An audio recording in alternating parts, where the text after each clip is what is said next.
오늘 성경 말씀은 마태복음 7장 1절에서 6절입니다. 오늘 본문 1절부터 5절은 당시 유대사회를 지배하고 있던 악습에 대한 경계의 말씀입니다. 당시 유대사회에는 걸핏하면 율법과 자신들이 만든 장르 유전으로 이웃을 비판, 정죄하던 풍조가 만연했습니다. 그래서 예수님은 그 비판 풍조에 물든 의식을 버릴 것을 강조하셨습니다. 여기서 예수님이 말씀하신 비판이라는 말은 근본적으로 사람을 구별하는 행위를 의미합니다. 불신앙인들 중에는 이처럼 인간을 근본적으로 구분하는 의식에 젖은 이들이 많이 있었습니다. 그들은 우수한 민족이나 열등한 민족들로 구분하기도 하고 혹은 혈통을 구분하기도 합니다. 2차 세계대전 당시 나치 독일 정부가 자신들 게르만 혈통만을 인류 인종으로 구분하고 유대 민족들을 쓰레기 취급한 것이 그 대표적인 예라 할 수 있습니다. 그리고 그 당시 일본 군국주의자들도 자신들은 1등 국민이요 그 외의 사람들을 깔보기도 하였습니다. 지금도 이와 같은 인간에 대한 근본적인 차별은 사라지지 않고 있습니다. 바로 우리 곁에 있는 북한만 보더라도 공산당원이 아닌 사람들은 거의 노예 취급을 당하고 있습니다. 이와 같이 사람을 근본적으로 구별하고 차별하여 비판하는 행위는 큰 죄악입니다. 이것은 하나님 형상대로 지음받은 인간을 모독하는 행위요 모든 인류가 한 하나님의 창조물임을 부정하는 죄입니다. 예수님 당시 유대인들도 인류를 근본적으로 차별하는 의식에 사로잡혀 있었습니다. 즉 왜곡된 선민사상에 젖어 아브라함의 후손인 유대인들만이 천국으로 들어갈 것이요 이방인들은 지옥의 땔감으로 하나님께서 만들어 놓으셨다고 정죄하였습니다. 이와 같은 민족적 종교 우월감 때문에 그들은 변방 갈릴리 예수 그리스도마저 깔보았고 더 나아가 초대교회 사도들도 초기에는 이방인에게 복음을 전하는 일을 금하기까지 하였습니다. 그런데 이렇게 인간을 근본적으로 차별하는 것은 이단의 한 특징이기도 합니다. 초대교회에 침투한 첫 이단은 영주주의였는데 요한계시록 2장 15절에 니골라당도 그들 중 하나였습니다. 이들은 자신들만이 하나님이 택하신 신령한 지식, 즉 구원에 이르는 지식을 지닌 자들이요 다른 교인들은 하등 천국에 거할 자들이며 불신자들은 모두 지옥에 가게 된다는 사상을 지녔습니다. 또 땅에 속한 사물과 육체는 모두 악한 속성을 지녔으며 오직 하늘의 것만이 거룩하고 영원하다고 전했습니다. 그래서 그리스도께서 더러운 인간의 육신으로 오셨다는 것은 말도 안 된다고 여겼으며 육신으로 오신 것은 환상이라고 전했던 것입니다. 사실 신약 성경의 요한복음은 이 영지주의에 대한 변론이라고 말해도 과언이 아닙니다. 그러므로 우리는 인간을 본질적으로 구분하며 차별하는 것을 경계해야 합니다. 인간은 누구나 하나님의 형상으로 지음받은 귀한 존재요 진리를 알고 구원 반열에 들기를 원하시는 사랑의 대상이라는 사실을 염두에 두고 이웃을 대해야 합니다. 예수님께서 우리에게 이웃을 비판하지 말라고 하신 본뜻은 앞에서 말씀드린 것처럼 우월감과 교만한 마음으로 타인을 근본적으로 차별하고 비판과 정죄와 모욕하는 악을 범하지 말라는 것입니다.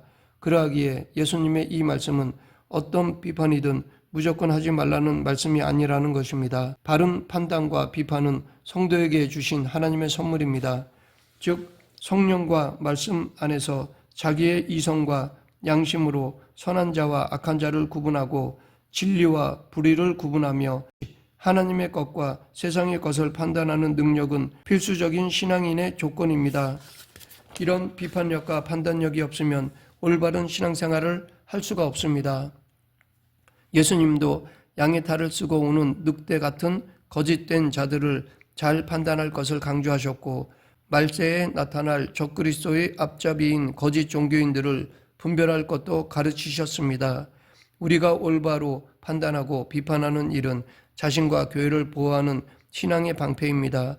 우리는 주 안에서 올바른 판단력과 비판력을 가져야 합니다.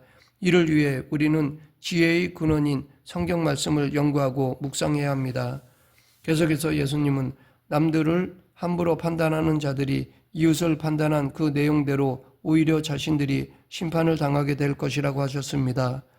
에스더서에 등장하는 하만이라는 국무총리는 유대인들을 몹시 증오했으며 근본적으로 유대민족을 말살하는 정책을 실시하려고 하였습니다. 그리고 그는 당시 페르시아의 고위 관직에 있던 에스더의 사촌 오빠인 모르드게를 미워하여 죽이려고 하였습니다. 그런데 하나님은 에스더를 통해 아하수에로 왕으로 하여금 진실을 알게 하시고 모르드게가 달릴 나무에 하만을 대신 달아 죽게 하셨습니다. 그리고 그 가족과 친지들 또한 멸절시키셨습니다. 이 역전의 기쁨을 기념하는 절기가 바로 유대인들의 불임절입니다. 우리는 이웃을 이롭게 하는 건전한 비판과 충고와 조언과 경책은 마땅히 해야 합니다. 그러나 시기와 미움으로 혹은 교만한 마음과 우월감으로 이웃을 비판하는 어리석은 행위는 하지 말아야 합니다. 탈무드에는 그 사람의 사정에까지 자신이 이르지 않는 한 그 사람을 비판치 말라라는 교훈이 있습니다. 우리는 심판관으로 하나님께서 세상에 보내신 자가 아니라 복음의 전달자로 보냄받은 존재임을 명심해야 합니다. 계속해서 예수님은 3절에서 이웃의 눈에서 티를 찾는 자는 자신의 눈에 들보가 있다는 사실을 모르고 있다고 지적하십니다.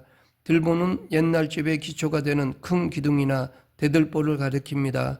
이것은 큰 기둥 같은 단점과 죄와 과오가 자신에게 있음에도 알지 못하고 이웃의 작은 허물만 찾고 또 그것을 정죄하고 비판하는 자들의 모순된 모습을 예수님은 지적하신 것입니다. 즉 이웃을 함부로 비판하는 자들의 상태는 현재 자신의 처한 상태를 바로 볼 수 없는 것이라는 것입니다. 그러기에 이들은 회개하지 않습니다. 자신이 얼마나 죄로 더러워졌는지 또 어떤 죄를 짓고 있는지를 보지 못하는 영적 소경이기 때문입니다. 그런 자들은 결국 예수 그리스도가 자기 앞을 지나가도 보지 못하고 영접하지도 못합니다. 편견과 아집과 불신앙과 교만의 수건이 그 눈을 가리고 있습니다. 그러면 지금 우리 눈에 무엇이 먼저 보입니까? 또 가장 보고 싶은 것은 무엇입니까? 자신과 자신의 죄입니까? 아니면 타인과 그의 죄입니까? 우리는 마땅히 예수님이 열어주신 신령한 눈으로 자신의 죄부터 볼 수 있어야 합니다. 자신의 죄가 이웃의 단점보다 더 크게 보여야 정상적인 그리스도인입니다. 사도 바울처럼 죄인 중에 내가 괴수라고 고백해야 올바른 성도입니다. 결국 이것은 율법과 종교 규례에 물든 당시 종교 지도자들의 패단을 지적하신 것입니다. 하나님과 그 말씀을 올바로 알지도 믿지도 또 실행하지도 못하는 이들이 할 수 있는 일이란 비판과 정죄밖에 없습니다. 예수님은 이처럼 용서와 사랑과 생명을 상실한 종교인들을 외식하는 자, 즉 위선자들이라고 책망하셨습니다. 위선자를 뜻하는 헬라어는 원래 영국 배우를 가리키는 말입니다. 즉 종교인으로 분장하고 연결을 하는 자들이 바로 위선자들입니다. 신앙이 없어도 하나님을 알지 못하고 믿지 않아도 얼마든지 신앙인의 흉내는 낼 수 있습니다. 그러나 신앙의 열매는 만들 수 없습니다. 진실한 성도만이 성령의 열매, 빛의 열매를 맺습니다. 그러하기에 종교 배우 같은 자들로 만원이 된 유대사회에는 비판과 정죄의 풍조만 가득할 뿐이었습니다. 그래서 걸핏하면 이웃의 죄를 비판하고 용서 없이 돌을 들어 치고자 했습니다. 이렇게 함으로 자신들의 거룩함을 드러내었습니다. 그런데 이런 일이 그 당시만 있었던 것이 아닙니다. 그 이전의 구약시대에도 그 이후에 지금도 동일하게 벌어지고 있습니다. 거짓 이단들이 진짜 하나님의 백성과 그리스도의 제자된 이들을 비판하고 정죄합니다. 자기들의 거짓을 숨기기 위해 참 교회를 공격합니다. 이것은 거짓된 것을 이 땅에 세우려는 사단의 술책입니다. 그러나 의를 위하여 핍박을 받는 자들이 복이 있다라고 성경은 말하고 있기에 우리는 끝내 승리합니다. 마지막으로 예수님은 6절에서 거룩한 것을 개에게 주지 말며 너희 진주를 돼지 앞에 던지지 말라라고 하셨습니다. 그런데 이 말씀은 앞 1절부터 5절의 내용과는 무관하게 보입니다. 그러나 그렇지 않습니다. 즉 예수님께서는 지금 제자들이 1절부터 5절에 비판하지 말라는 교훈을 잘못 이해하여 자칫 본질적인 죄악에 대해서조차 묵인하라는 뜻으로 받아들일 수 있는 여지가 있기에 영적 분별력을 갖고 사악한 무리들과 구별된 삶을 살아가라는 말씀입니다. 여기서 개나 돼지는 당시 비판을 일삼기를 잘했던 위선적인 종교 지도자들을 가리키며 거룩한 것과 진주는 천국 복음을 가리킵니다. 즉 위선적인 자들에게는 천국 복음도 전하지 말라는 것입니다. 실제로 예수님께서도 유독 이러한 자들에게만큼은 복음을 전하지 않으셨습니다. 성경 어디에도 예수님께서 당시 위선적인 종교인들에게 복음을 전했다는 기록은 없습니다. 오히려 예수님은 그들을 향해 독사의 새끼들이라고 책망하셨습니다.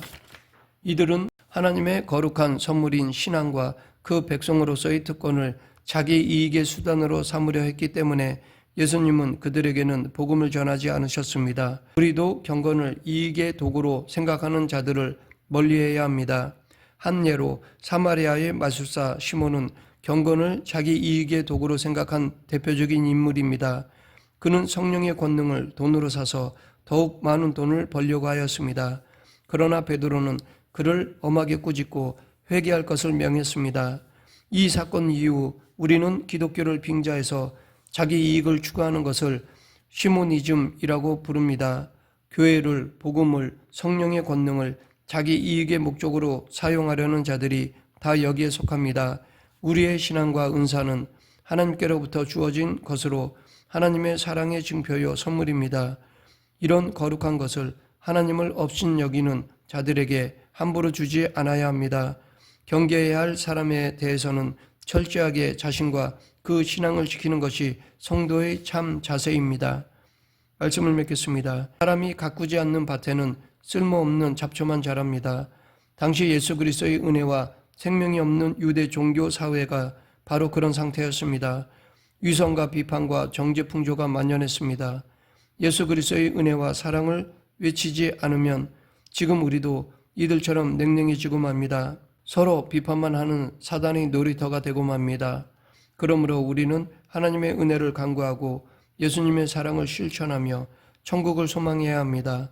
우리 모두 말씀과 기도에 깨어 있어 참 신앙인의 삶을 살아가길 간절히 축원합니다. 기도하겠습니다.